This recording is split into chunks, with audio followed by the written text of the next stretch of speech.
चलेगा ये काफ़ी भिंड जिले की सबसे बड़ी जीत हुई है, तो किसको श्रेय देना चाहेंगे पूरी जीत? मैं अपने स्वर्गीय पिताजी के आशीर्वाद से पुनः अटेर विधानसभा से विधायक निर्वाचित हुआ हूँ। इसके लिए मैं सर्वप्रथम जीत की पूरी श्रेय देना चाहूँगा मेरे अटेर क्षेत्र के मतदाताओं को, क्योंकि एक मतदाता की तरह नहीं, उनने एक परिवार के रूप में अपना बेटे की तरह मुझे स्वीकार करके आशीर्वाद दिया और भरपूर आशीर्वाद दिया। मैं समझता हूँ जैसी मैंने उनसे आशीर्वाद की कामना करी थी, उनने उससे भी ज़्यादा आशीर्वाद देकर मुझे प्रचंड बहुमत से जो है यहाँ पर जीत दिलाई है। इसके लिए मैं उनके लिए आजीवन ऋणी रहूँगा अपनी जनता का, और जीवन भर उनके आभारी रहूँगा। मैं यही कहूँगा, उनके चरणों की धूल बन के आगे सेवा भी करूँगा उनकी। मध्य प्रदेश में बीजेपी की सरकार बन रही है भारी बहुमत से, ऐसे में आपकी यहाँ पर जीत अटेर में, तो कौन सा फैक्टर रहा जिसमें जीत का कारण? मैं अगर सच कहूँ तो मुझे लगता है एक तो जनता का मेरे परिवार, मेरे स्वर्गीय पिताजी से और मेरे परिवार से जो जुड़ाव था, एक कारण ये रहा। और दूसरा कारण जो यहाँ स्थानीय मंत्री और ख़ास तौर पे उनके भाई के द्वारा जो भ्रष्टाचार और जो अन्याय अत्याचार झूठी FIR की गई, तो जनता एक तो उनको हराना भी चाहती थी और दूसरा जनता मुझे जिताना भी चाहती थी। तो मैं समझता हूँ ये दोनों कारण बन करके एक बहुत बड़ी जीत में तब्दील हुआ है। पहला ऐसा कौन सा काम है अटेर के लिए आप करना चाहेंगे?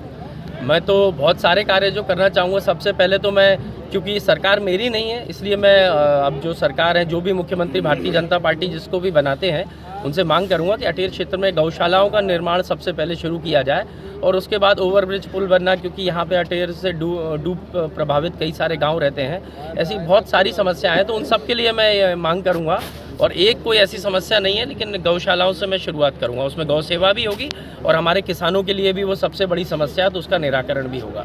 अटेर आज भी तहसील है, उसको आगे बढ़ाने के लिए नगर पालिका, नगर परिषद हो, उसके लिए कोई प्रयास हो? मैंने कांग्रेस सरकार में तो प्रस्ताव भेज दिया था, लेकिन भाजपा की सरकार आने के बाद उसको उन्होंने कचरे की टोकरी में डाल दिया था।